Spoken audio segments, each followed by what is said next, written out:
I'm E.G. Marshall. I've been waiting for you. Welcome to the world of suspense, imagination. A world where nothing is impossible and everything...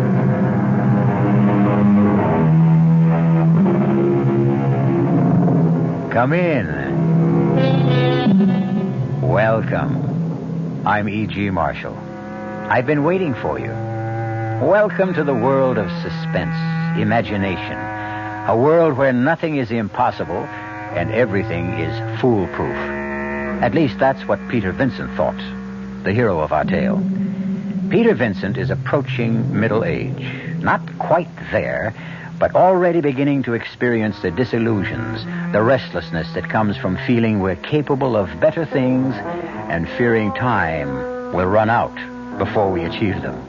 But Peter Vincent, who lives by his wit, his charm, his cunning, hit one day on a scheme that appeared to be his great triumph.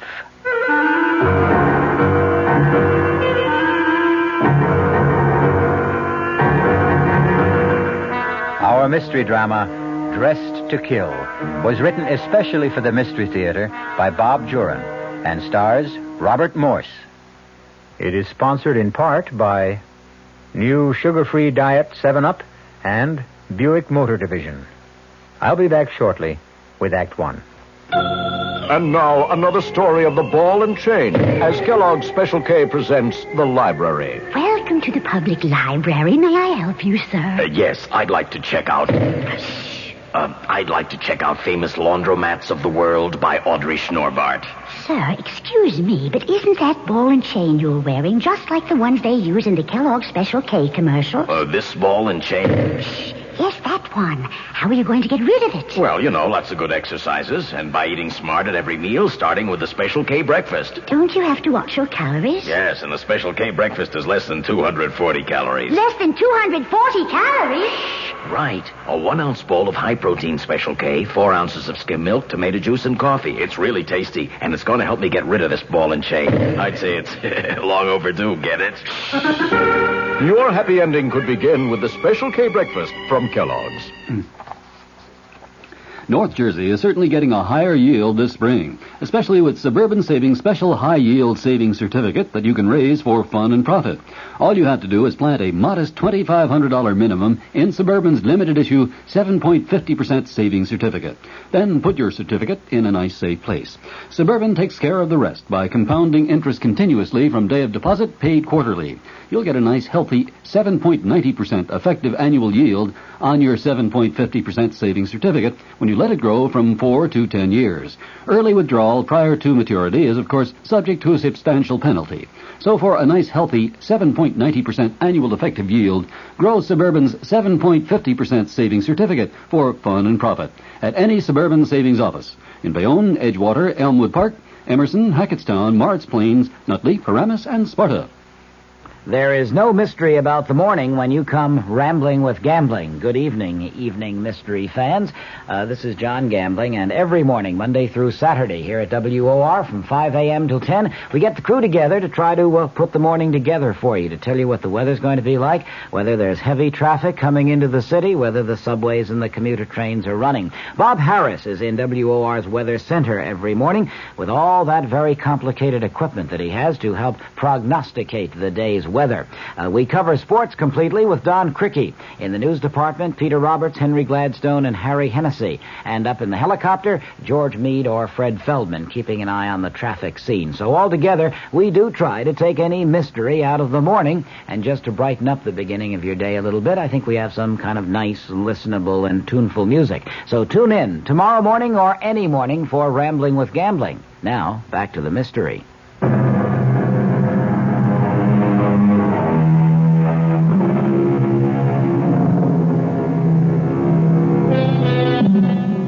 What a tangled web we weave when first we practice to deceive. And Peter Vincent is about to weave a tangled web of deception, the likes of which he has never tried before, and hopes never to have to try again.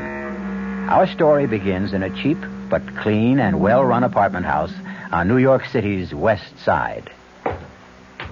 Oh, Mr. Vincent. Yes, Mrs. Gretsch. It's the 5th of the month. Well, thank you, Mrs. Gretsch. Do you tell the time, too? Look, I'll thank you not to be so smart when you're late with the rent.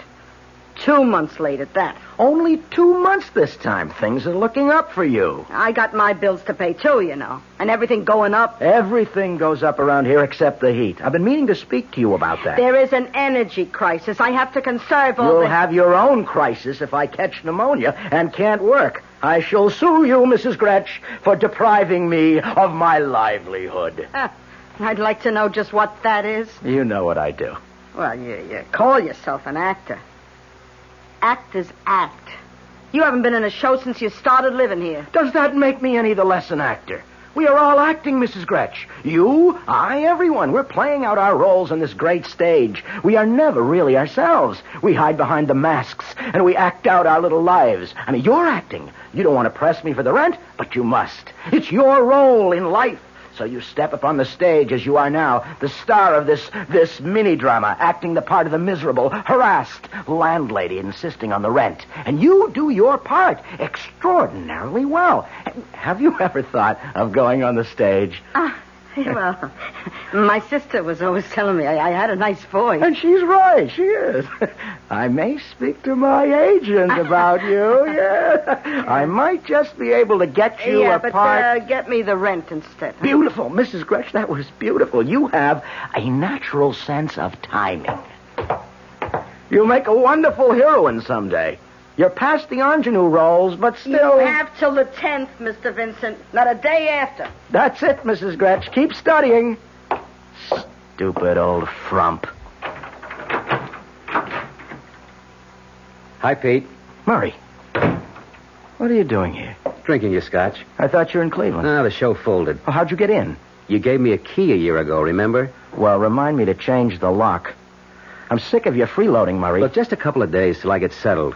I gave up my room when I went on the road. You're not staying here. Oh, come on, Pete. I'll pay half the rent. Well, welcome home, Murray. You're looking pretty good, Pete. You been eating regularly? Off and on. I pulled a little flim-flam job a few months ago. Paid the back rent. What about acting? Any leads? No, but I'm working on something, Murray. Something really big. I'm sick of those ratty little deals for peanuts. Oh, come on. Not another con game. The greatest, Murray. The one that'll set me up for life on that sunny little beach in Mexico. I'm going to pull one last gigantic hoax and then retire. I mean, just settle down for life. I've been thinking about it for months. Great. What's the scheme? I'm going to kill myself. Well, that's one way to... You what? I'm going to kill myself. But it won't be suicide. You're going to kill yourself, but it won't be suicide. That's right, Murray. And my wife will receive $50,000 in insurance. Now, I know you're nuts. I'm serious, Murray. How can you be? You may go ahead and kill yourself, but your wife isn't going to get any $50,000. You're not even married.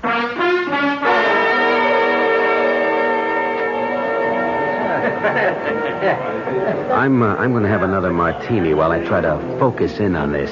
It has to work, Murray. It's foolproof. Nothing is foolproof. I've been looking at it from every angle, and the more I look, the more I'm convinced it's going to work. Now, Peter Vincent will die. His wife will disappear forever, and I'll come out of the whole thing with $50,000. Let me get this straight. You're going to fake your own death and then impersonate your wife to collect the insurance? Precisely. I've got a $25,000 double indemnity policy. I've had it for years. I got it back in the better days when I was working regularly and traveling a lot. My mother was a beneficiary. But after she died, I just never did anything about changing the policy. I kept it up. You're not only out of work, you're out of your mind. No, listen, Murray, when I thought of this thing last year, I went and changed the beneficiary on that policy. I made up a name, Tina Vincent. The beneficiary is Tina Vincent, wife of the deceased. I've just been waiting, letting enough time go by so it looks legitimate. Well, it's a blockbuster, all right. If you get away with it, there are a lot of things to consider. How are you going to pass for a woman? The impersonation is the main... Yeah, that's it. Can you be convincing? When I put my mind to something, I can be very convincing. I don't believe it. Where did you learn to talk like that? I used that voice in a nightclub act a couple of years ago. Well, it's perfect. It's a perfect dame. Say something else. It was sweet of you to invite me to dinner, Murray. Oh, Murray, pay the check and let's just get out of here. Fantastic. Well, the first thing to do now is create, Tina Vincent. Now, will you help me, Murray? Hey, give me that voice again. That really spooks me, hearing that dame's voice coming out of you. Well, that's because you haven't seen me at my best, Murray. Wait till I'm dressed for the part.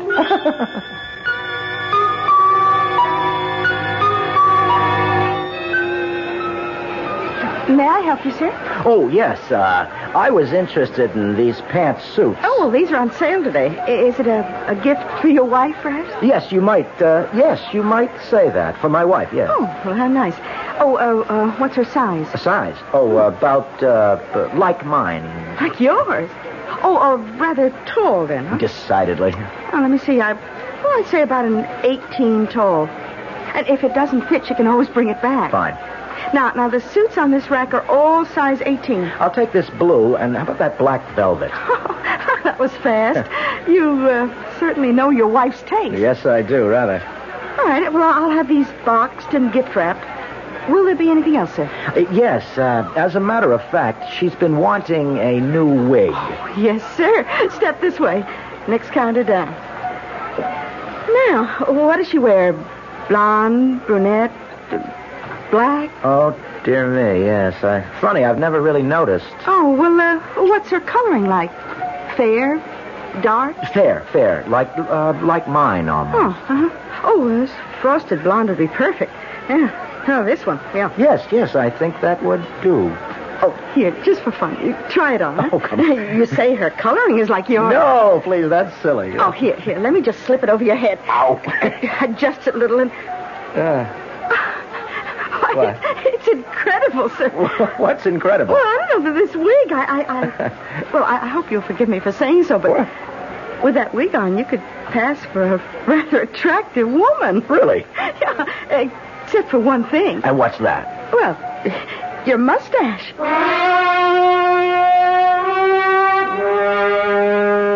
Well, Murray, how do I look? Like a tall Doris Day. Come on, will you? Come on, what have I forgotten? Now, what is wrong with this whole image? Nothing. I gotta admit, it's perfect. Yeah. Have I got on too much makeup?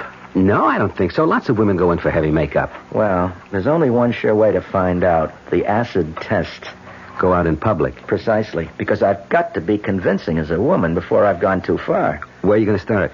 Well, first I'm going to open a bank account. I've got to establish some sort of identity for Tina Vincent. Just impersonating a woman isn't good enough, because when I get down to the final act, applying for the insurance, I've got to prove that I really am Tina Vincent. I've got to have identification. You sure have thought this thing out, Pete. I've been planning it for almost a year. Well, I'm going to start with the bank. Lend me $50, will you? No, I promise you'll get it back in spades when this whole thing's over. Yeah, when you're in Mexico, you mean. Come on, Murray. Be a patron of the arts, huh? Where's your imagination? Now, come on. Don't let a little thing like a few bucks keep us from carrying out one of the greatest schemes of all times. No wonder you don't have to work. Okay. Here. You won't regret it. You want to come along and watch the fun? I wouldn't miss it for the world. I paid $50 for that reserved seat.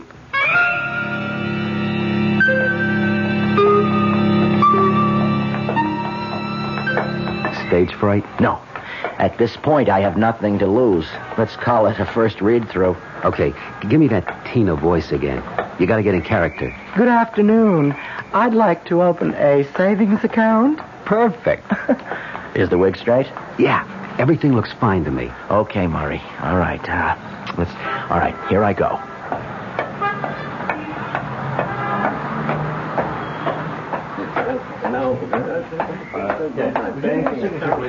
I beg your pardon? Good afternoon, madam. May I help you? Yes, I'd like to open a savings account. Certainly.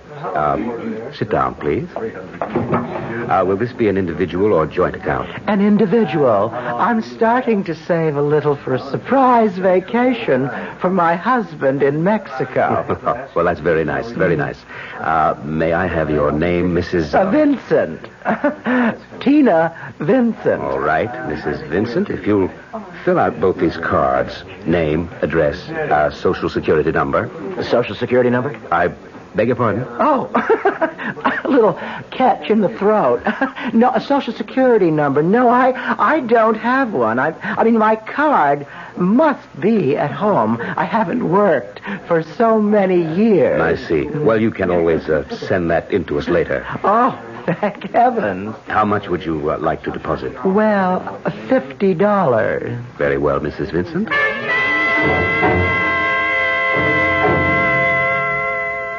You should have seen his face when I dropped back to my own voice for that horrible second. Did he realize? I don't think so. He was startled, but I carried it off.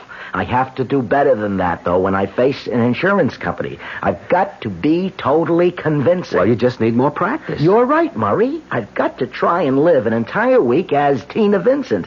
Everywhere I go, everything I do will be Tina Vincent. Yeah, but I got my doubts, a lot of big doubts. Why? Well, maybe you can talk like a woman and dress up like one for a while. But I don't think you can keep up the pose. Sustain it, I mean. That's what I want to find out, and I've got a great idea. This will be the test to end all tests. If I can fool that hawk-eyed superintendent, Mrs. Gretch, the toughest insurance man will be a pushover. Yeah, how are you going to do that? Another brilliant piece of business, Murray. I just hope I can keep from laughing in her face, because I've got to fool her in order to live here this week as Tina Vincent. In fact, she doesn't know it, but she's going to be an unwitting supporting player in our little drama. And I do mean supporting, particularly if there should be an insurance investigation later. Yeah, and that's a very likely possibility. I've been wondering how you plan to stage your own death. That's Act 2, Murray. Now, let's establish the bereaved beneficiary first. But there's got to be a body. Yes, it is customary. Insurance companies don't pay out until they're sure the policyholder is dead. That's right, Murray. Then, as I see it, if you're going to get away with this thing, you've got to get away with murder. Indeed. Get away with murder. And get away with being a convincing Mrs. Tina Vincent. In order to get away with $50,000. A tall order for even the best actor or female impersonator, particularly when someone else is in on the whole scheme. But first things first. Let's see how well Peter Vincent makes out spending a week as Mrs. Vincent when we return shortly with Act 2. It's safe to assume that some of you are listening to my voice from the inside of the wrong car. Not the wrong make, the wrong size. It's especially important these days that the cars we drive fit the way we use them. Now look around. If you've got more room than you've got passengers, maybe a smaller car would be better.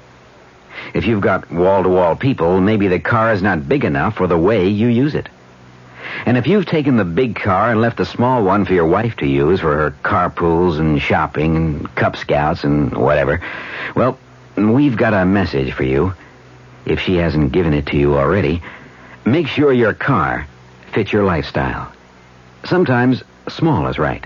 Sometimes big is right. Buick makes both right. From Opel to Electra 225, Buick has a car for the way you drive. Hey, Mom, what's for dinner? Hey, Mom, what you got? ShopRite's answer to what's for dinner this week is first-cut choice-grade beef chuck steaks, just 59 cents a pound. Shoulder steak, just $1.49 a pound. Nutritious young beef liver, 69 cents a pound. Fresh sweet corn, 10 ears for 99 cents. And price-conscious shoppers can save with Alba instant powdered milk. An 8-quart box is just $1.79 at ShopRite. That's well under 25 cents a quart. For more What's for Dinner ideas, visit your nearest ShopRite and save. She loves her family. She wants the best. She does all that she can do. She lets ShopRite do the rest. Hey, Ma, what's for dinner? ShopRite has the answer. This is WOR New York, an RKO General Station, your station for Mystery Theater.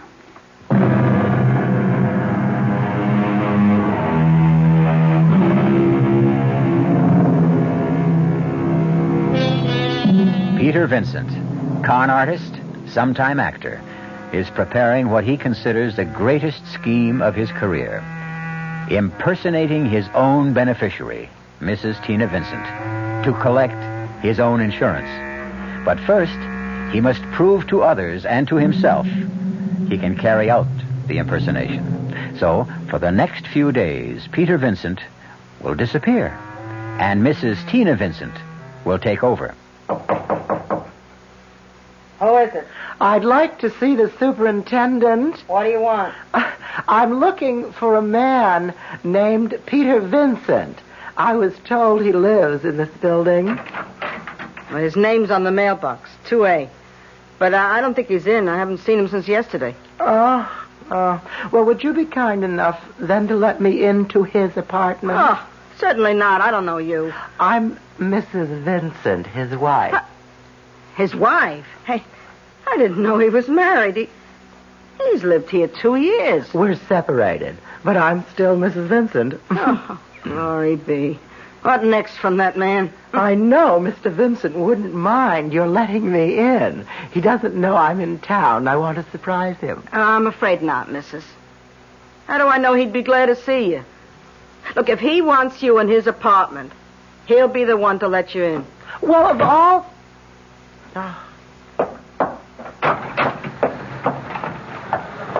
Well, how'd it go?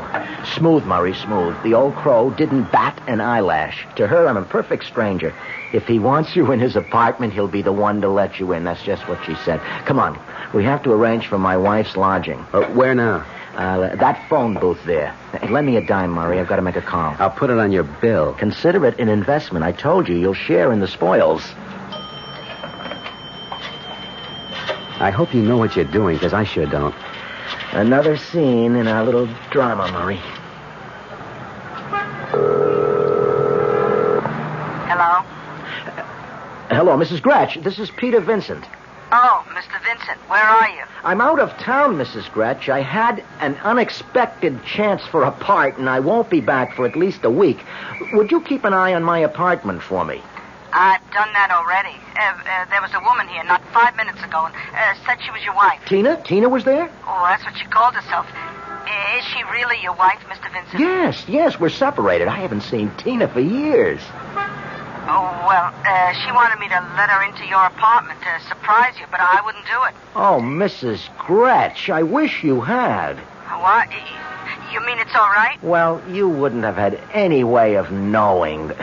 Tina and I are the best of friends, Mrs. Gretch. Look, if she should come back, if you see her again by any chance, please, let her in. In fact, she can stay there until I get back. Let her use my apartment, if she likes.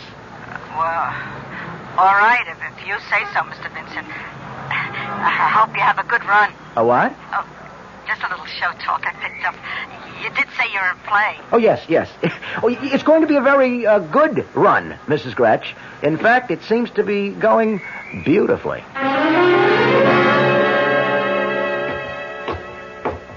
Oh, just a minute, sir. Yes? I know you've been staying with Mr. Vincent, but now things have changed. He's out of town. Yeah, I know. And Mrs. Vincent is occupying the apartment. Tina? You mean Tina's here? And with Mr. Vincent away, I don't think... Oh, don't worry, Mrs. Gretch. You didn't know. I'm Peter Vincent's brother-in-law. What? Yeah, Mrs. Vincent's my sister. Oh, well, I hope she's not here to make trouble. Mr. Vincent said they were separated. Oh, don't worry. It's probably a reconciliation. They've always admired each other, even though they couldn't live together. I certainly hope so. Stupid old biddy. Tina, it's Murray. Murray, surprise! When did you get into town? Just today. Come in. Oh, good show, brother dear. You know, I'm beginning to enjoy this part. Yes, keep you in practice. And what's next for you? Us, Murray. We're going out on the town tonight. What? That's right. We're going to an East Side bar, and here's what I want you to do.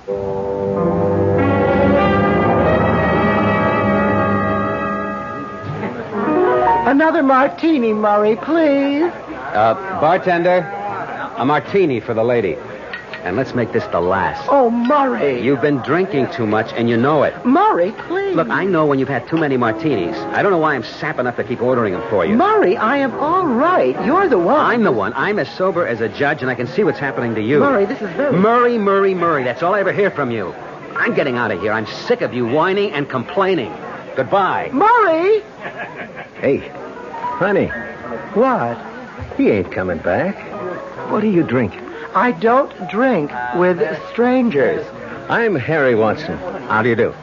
You see, now we're not strangers. No, I'm not interested. Ah, come on. Good-looking dame like you. Man runs out on her. Come on, let's have a little fun. No, please, you don't understand. It's not like that at all. Baby, I know all about what it's like. Believe me. And you're something. Oh, you really think so? Baby, I know so. What's your name? Oh, well, Tina. Tina what? Oh, just Tina. It's a pretty name. Come on, let's have another drink and let's get acquainted. Well, all right, maybe just one. Hey, bartender, another... What are you drinking? Martini. Yeah, a martini. Harry, do you really think that I'm attractive? Sure I do. Would I be buying you a martini if I didn't? You're not just feeling sorry for me. Nah, of course not. You're interesting. And I wouldn't be surprised if things got more interesting later. Oh, you'd be surprised, Harry. Would you ever be surprised?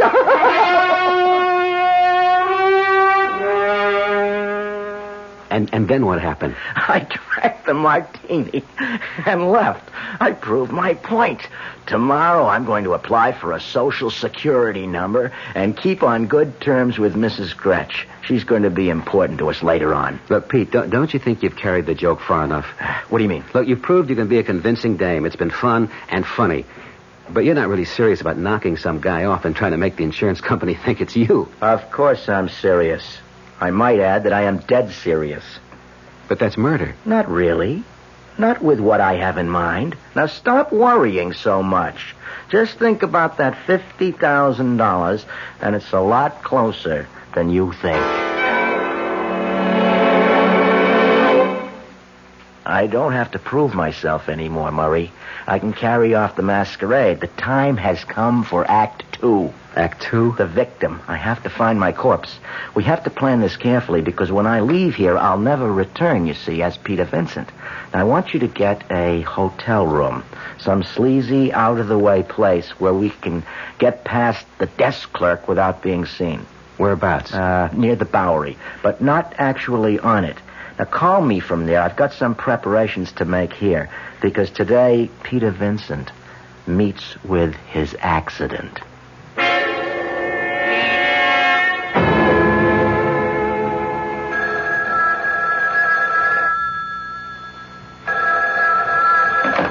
Hello? Pete? Where are you, Murray? The Hotel Matador, room 218. I'll find it. Now, I'll meet you there in about an hour. Drop off the necessary things, and then, Murray, we'll go shopping for a corpse.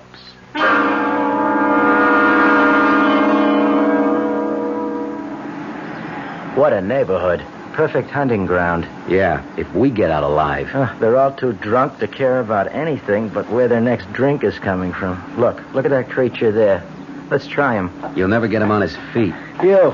Hey, wake up. Wake up. How would you like to make $10? What, $10? Enough to keep you in Muscatel for 2 weeks. Hey, what do you guys want? A little of your time. I don't know you. You will shortly, and all your troubles are going to be over. Oh, well, that's nice. Now, just come on. Come with us. We'll make you nice and comfortable. Take it easy. Isn't he perfect, Murray? He's so disgustingly depraved. Yeah. $10 for what? For doing us and yourself a favor. What's that? Just please, come with us. Take it, Murray. Take his arm. All Take right. his arm. All right. All right. Let's get him to the hotel. Can you see anyone in the lobby? No, just the clerk at the desk. Do you think you can distract him? Well, what's the difference? This place is full of guys in this condition. I don't want any suspicions aroused. I want to get up to that room and out again without being seen. Hey, wait a minute. The clerk's going toward the elevators. Hey, what's this all about? Shut up. He's gone up. All right, now. Come on, move. Let's take the stairs. It's only one flight up. I hope that clerk hasn't gone to the second floor. If we do meet anyone, just keep going. I can't. Shut up and keep moving. All right, now, wait a second. I'll check the hall. Okay, stop it now. Okay. I'll run ahead and open the door. All right. I don't see how anyone who doesn't eat regularly could have so much weight. $10, huh? Well, we made it. All right, get him into that chair. Yeah. All right, now get the hot water going. My case has shaving cream, soap. I'll get these foul clothes off him. Oh, phew. A second thought. Murray, I'll run the tub. You undress him.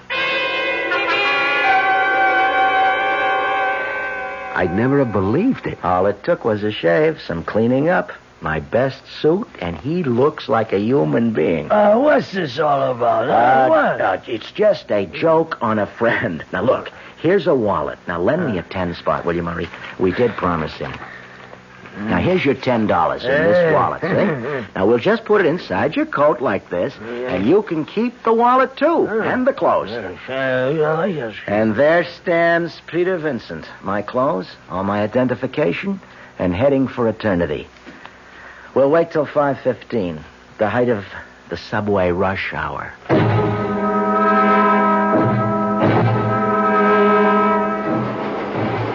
This looks like home. Move to the rear of the platform, Murray. That way, when the train passes us, it'll be going full speed. Look, this is ridiculous, Pete. We got 200 witnesses. Safety in numbers, Murray. We're lost in the crowd, and not one of them will know what's happened till it's all over. A man falls in front of a subway train. There'll be 30 different versions of what happened. We should have done this at 2 o'clock in the morning. Yeah, then we would have witnesses. We stand out like a red nose. Edge a little closer. I want to lie down. You will very soon. Murray, just before the train reaches the platform, let go of him. We both step back. When he totters and falls, we lose ourselves in the confusion. Isn't there an easier way? It has to be an accident to collect the double indemnity. And I don't want any body left to identify. Just the wallet and my identification. Here it comes. All right, a little closer to the edge. Now step back, Murray. Quick, Murray. I'll meet you back at the hotel.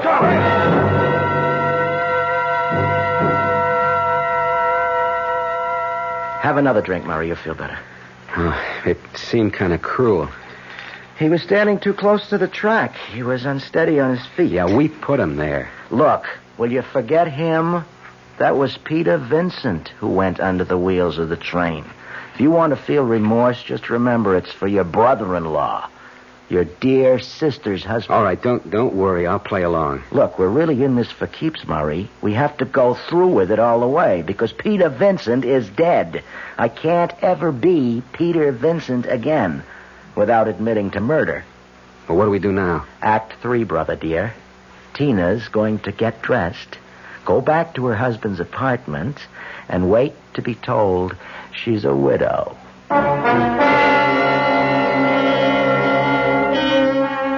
Peter Vincent has certainly got himself into a tangled web.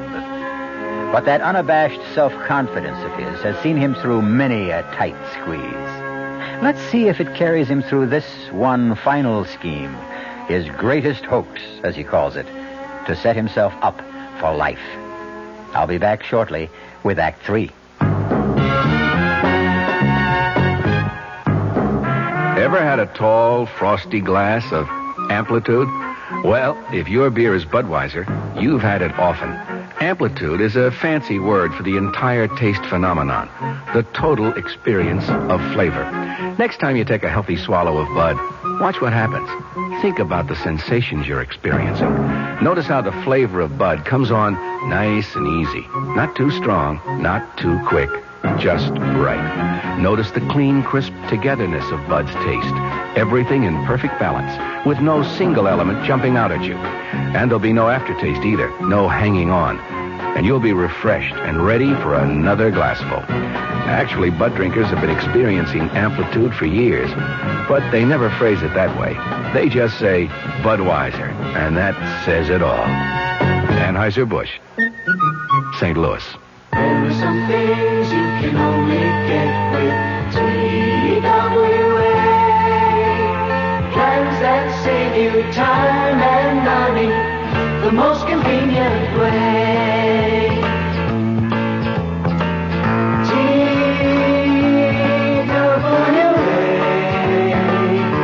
This year, if you're vacationing in the U.S., there's TWA's Free Wheeler plan. Here's what it gives you for $16 a day per person when two people are traveling together. A Hertz Pinto with unlimited mileage and a room at most Travelodges, Ramada Inns, or Sheraton hotels. There are a couple of conditions. You pay for gas and taxes, and you must return the car where you rented it. For full details of the $16 a day freewheeler plan, call your travel agent or TWA.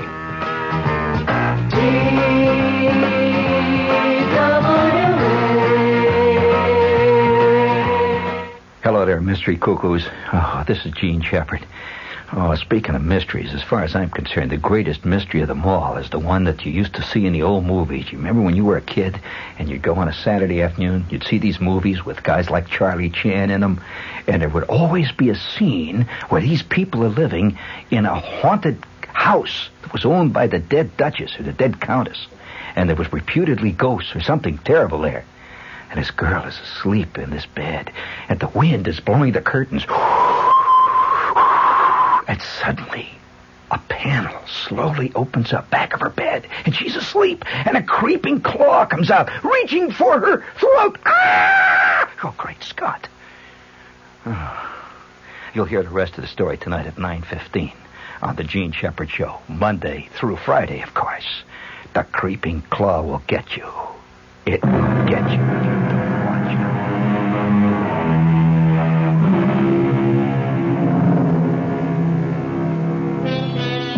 it. So, Peter Vincent has been conveniently disposed of, to all intents and purposes, under the wheels of a speeding subway train. And now, Tina Vincent is back at the apartment, nervously awaiting the news of her husband's death.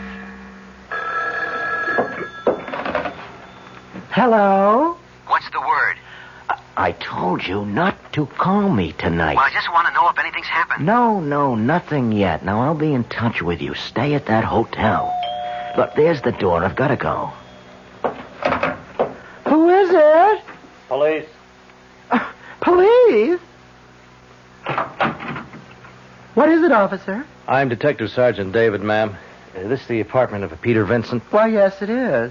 You are Mrs. Vincent? Yes? There's been an accident, Mrs. Vincent. I'll have to ask you to come down with us to headquarters. Wait, what is it? Has something happened to Peter? Yes, ma'am. Well, tell me. He fell in front of a subway train at the Times Square station.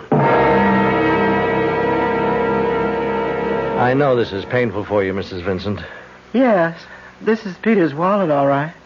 The cigarette lighter I gave him for his birthday. And this is all that's left? Well, there's no use asking you to identify the body. What happened? Well, until we find the complete report, there's nothing official. The witnesses' stories differ. Now, all we know is that he fell in front of that train. We don't know how or why. Do you know where your husband was going? No, not really. He just said he was heading downtown. Did he often do that? I mean, go without telling you where he was going. Well, Peter had been drinking heavily for several days.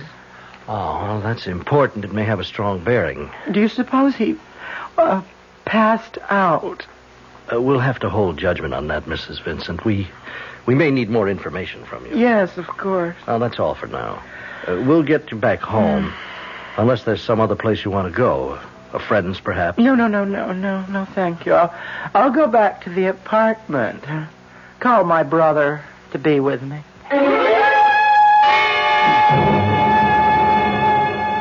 Stop worrying, Murray. You're absolutely in no danger. I'm the one with my neck out. Suppose there is some way to identify that bum. Well, there isn't. The police told me that themselves. There wasn't enough left to identify. That's exactly what I wanted. Besides, it's been 3 days. Hold it. I've got to get in character. Hello? Mrs. Vincent? Sergeant David again. Yes, Sergeant. We're closing the file on Mr. Vincent. Several witnesses corroborated the fact that Mr. Vincent was unsteady on his feet. And a lab report showed a high level of alcohol in parts of the body. Death was accidental, with inebriation a contributing factor. I see. If you'll come down to headquarters and sign a few papers, we'll release the remains for burial. And you'll receive the death certificate. You'll need that for any insurance Mr. Vincent may have had. Yes, thank you. I'll be there this afternoon. Thank you, Mrs. Vincent. and I'm sorry. Case closed. Witnesses said he was unsteady on his feet. Death was accidental, etc., etc., etc. Hey, we have to arrange for my burial, Murray. We've got to go all the way to keep up appearances. But, hey, look, Murray, do me a favor. Make it simple, Murray. A simple burial. I really would have wanted it that way.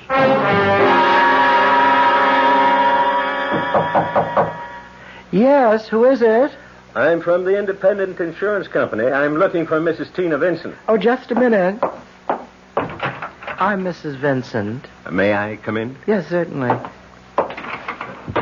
Richard Stevens, Mrs. Vincent, my card. First, I want to offer my sympathy. Thank you. I know these times are hard to live through, but the living must go on living. Yes. Mrs. Vincent, you made a claim on your husband's policy with our company. Term life policy number H22098, $25,000, double indemnity. Yes. Is anything wrong? Oh, no. The death certificate was in order. Premiums were up to date. I'd just like to ask a few questions, if you don't mind. I'm afraid that I don't understand.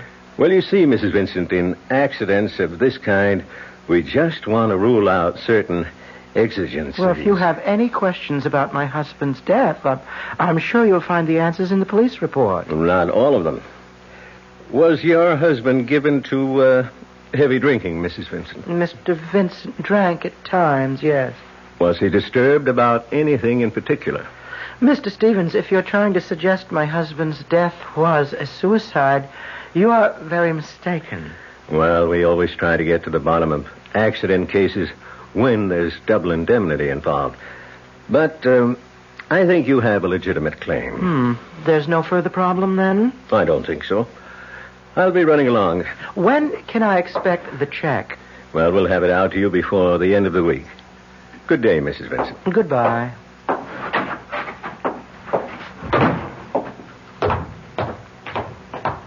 Oh, excuse me. You've been to see Mrs. Vincent. Are you a doctor? No. Oh, well, I'm Mrs. Gretsch, the superintendent. How is she? She seems to have held up well so far, poor thing. Oh, she seems well. How long have the Vincents lived here, Mrs. Gretsch? And who are you to be asking? I'm investigating her insurance claim. Ah. Well, if it'll help Mrs. Vincent get what's coming to her, I'll be glad to help, too. I guess it won't hurt to answer your questions. Was Mr. Vincent a heavy drinker? Not that I know of. Of course, I don't snoop into the tenant's business. How about Mrs. Vincent? Well, I don't know much about her. She only just got here. What do you mean? Oh, well, you see, they've been separated. She only arrived here a week ago for a reconciliation, her brother said. Her brother? Yeah. He and Mr. Vincent are good friends. I see. Well, thank you, Mrs. Gretsch. You've been very helpful. Calm down, Dick. Hank, I just know this dame and her brother did that Vincent guy in for the insurance. It all adds up. They were separated. All of a sudden, she shows up on the scene. Boom, he's dead, and she's $50,000 richer. Where's your proof? I haven't got any. But I'm going to do a little checking on Mrs. Vincent. The guy's death was accidental. Now, how can you prove she had anything to do with it? That's what I'm paid to find out. This is the first time I've seen you lose your cool. I'm sick of hanging around like this, but I don't dare let down the masquerade. I want to get that money and get out of here. Maybe you should have gone down to the insurance company. Yes, who is it? Richard Stevens from Independent Insurance. Just a minute. Come in. Thank you.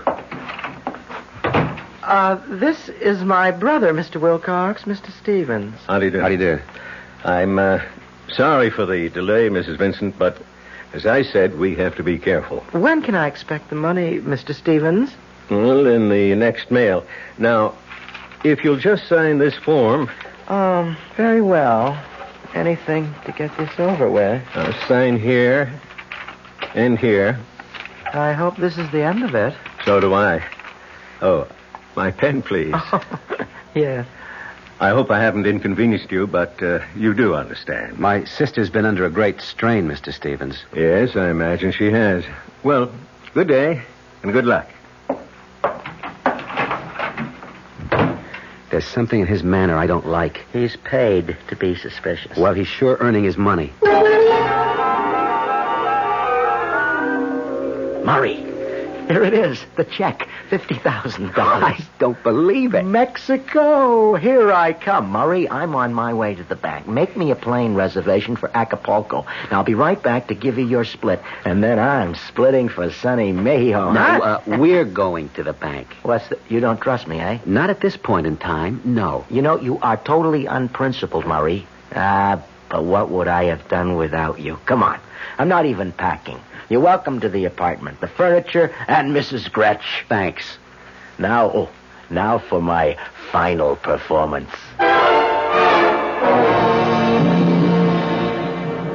There you are, Mrs. Vincent. 50,000 in 50s and hundreds. And I can't tell you how sorry I am about your husband. You were saving for a vacation, weren't you? Yes, I'm surprised that you remember. Well, again, my sympathy. And good luck. Thank you. Good morning, Mrs. Vincent. Oh, Mr. Stevens. Did you cash the check, Mrs. Vincent? Why, yes. Okay, Hank. You're under arrest. What is this? We'll talk about it at headquarters. You're under arrest for suspicion of fraud and murder.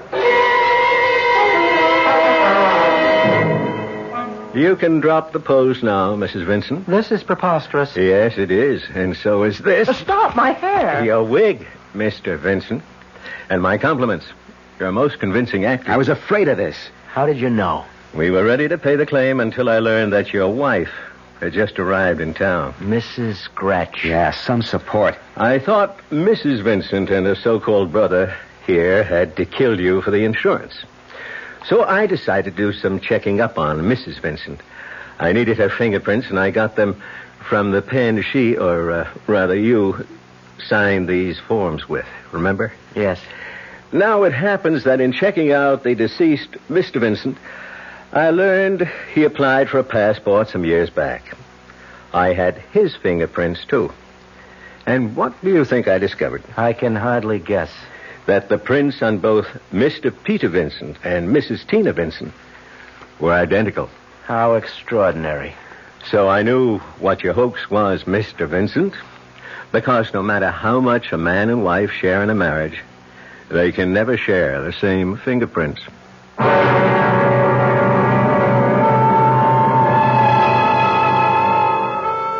Peter Vincent's greatest hoax indeed proved to be his last.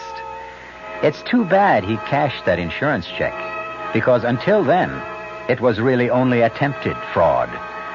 But then I wonder if that isn't exactly what the insurance man wanted him to do.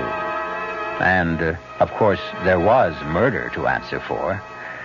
If there is a lesson here somewhere, I suppose it's always be yourself. Unless, of course, you know where to pick up an extra set of fingerprints. I'll be back shortly. I want that sinus medicine. Headache tablets? No, sinus medicine. Sinus tablets. Helps the headache and the pressure. Oh, you mean sign-off. Exactly. Headache pain is one thing. A sinus headache is something else. Sometimes your whole face can seem to throb with pain. You want relief. Take Sign-Off tablets. SINEOFF, the sinus medicine that gives you a full dose of pure aspirin plus a sinus drainer. Sign-Off, the sinus medicine that helps relieve sinus pain while you drain. And Sign-Off doesn't stop there. Have you tried Sign-Off Sinus Spray, the fastest known form of sinus congestion relief? It works in seconds. That's Sign-Off Sinus Spray. When sinus flares up, use Sign-Off tablets and spray, only as directed. SINEOFF. Sign-Off. Exactly. Sign-Off, the sinus medicines in the bright red box. Hello, Ms. Goldilocks here, and welcome to my professional taste testing laboratory. Oh, Papa Bear, could you bring that case of sugar-free Diet 7-Up over here? Another case? Miss Goldilocks, you're drinking this sugar-free Diet 7-Up like there's no tomorrow. You can't still be taste testing it. Oh, no, Papa Bear. Sugar-free Diet 7-Up has already earned my seal of approval. It's fresh, light, natural, delicious. I drink it because I love its taste. Now hurry up. Okay, here. This sugar-free Diet 7-Up really tastes delicious. Ladies, if you're tired of switching from one diet drink to another, take some advice from Ms. Goldilocks. Try sugar-free Diet 7-Up and you'll say, yes, this one's just right. I'll bear witness to that, Goldie.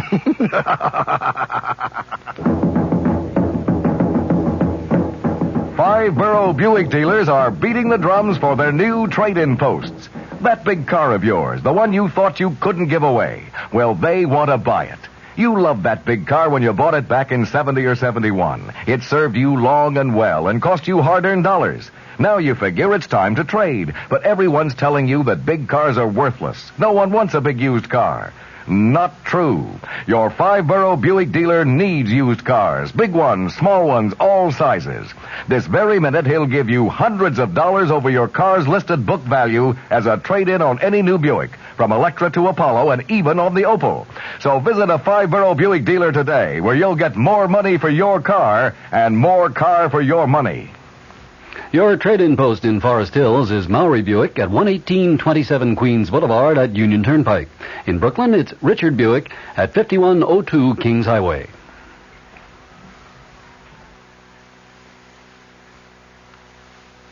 Akko and Earl Hammond. The entire production was under the direction of Himan Brown. Radio Mystery Theater was sponsored in part by Sign-Off, the Sinus Medicines, Anheuser-Busch Incorporated, Brewers of Budweiser, and the Kellogg Company, makers of Kellogg's Special K cereal. This is E.G. Marshall inviting you to return to our Mystery Theater for another adventure in the macabre. Until next time, pleasant dreams.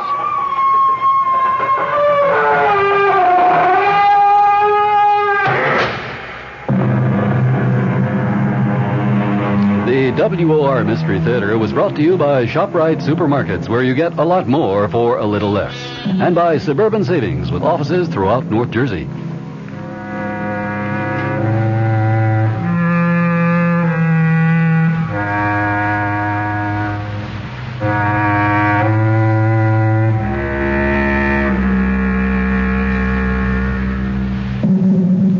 The preceding Mystery Theater program was furnished by the CBS Radio Network. This is Sherry Henry, and paranoia is the subject of my Friday show at 2:15. WOR New York. I'm Fulton Lewis in the Mutual Broadcasting System studios in Washington, D.C. Now, my commentary. There were a lot of new developments on the impeachment and White House Watergate tapes fronts today. First, and perhaps foremost, the House Judiciary Committee notified the president today that it might consider his refusal to supply subpoenaed Watergate evidence an indication that the material is damaging to his position. Also on the committee's agenda was consideration of issuing subpoenas for still more material for its impeachment inquiry. In its letter to the president, the committee also warned that his refusal to obey its subpoena could be taken as a ground for impeachment. The letter, approved by a 28-10 vote, called the president's refusal a grave matter. It then said, quote, "In meeting their constitutional responsibility, committee members will be free to consider whether your refusals warrant the drawing of adverse inferences concerning the substance of the materials, and whether your refusals in and of themselves might constitute a ground for impeachment." After that committee vote, White House Press Secretary Ron Ziegler said that the committee's contention is not a valid inference. He added, "A vote on impeachment should not be based on an inference. It should be based on a complete assessment of the information before the committee." The committee, meeting in open session the day after it completed the first phase of its impeachment inquiry, rejected proposals for a harsher response and also to get a court ruling on the controversy. Alabama Democrat Representative Walter Flowers called the letter a reasonable response to what I feel is an unreasonable response by the White House. Illinois Republican Representative Robert McClory said that in subpoenaing tapes of Watergate conversations, the committee acted only out of duty, not to strengthen or weaken the office of the presidency. He added, "We acted to expedite the resolution of our inquiry, not to delay it. We acted ultimately to restore confidence in the office, not to destroy confidentiality." Asked what the practical effect of sending that letter would be, John Doerr, the chief counsel for the impeachment inquiry, said, "The legal effect of this letter will be to put the President of the United States on notice that the committee has concluded that he has disobeyed its subpoena." In a letter to Chairman Peter Rodino, dated May 22nd, Mr. Nixon said that he would not obey committee subpoenas demanding tapes of 11 Watergate conversations and records of presidential appointments over an 8.5-month period. The president wrote to Rodino, quote, "The committee has the full story of Watergate insofar as it relates to presidential knowledge and presidential actions. Production of these additional conversations would merely prolong the inquiry without yielding significant additional evidence." The president said he not only would not produce the subpoenaed material, but that he would reject demands for Watergate evidence that may be called for in such further subpoenas as may hereafter be issued. There was one other development today on the Watergate front. U.S. District Court Judge Sirica refused to allow the House impeachment inquiry to hear portions of 4 tape recordings for which President Nixon has claimed executive privilege. The judge said that he was actually powerless to meet the request of the committee that was made orally on Tuesday in a closed chambers conference. The judge last December 19th upheld the privilege claims regarding the 4 tapes. The committee had asked all federal judges with Watergate and related cases to allow it access to material sealed from public record. Judge Sirica said that he had honored most of the requests in cases before him after conferring with the White House, the prosecution, and defense attorneys. The originals of the 4 tapes involved 2 conversations on June 20th of 1972 and 1 each on June 30th and September 15th, are all in Judge Sirica's private custody. Copies of the tapes, minus the portions deemed privileged by the judge, went to the grand jury and to the House Judiciary Committee. From the Mutual Studios in Washington, I'm Fulton Lewis, and that's the top of the news as it looks from here.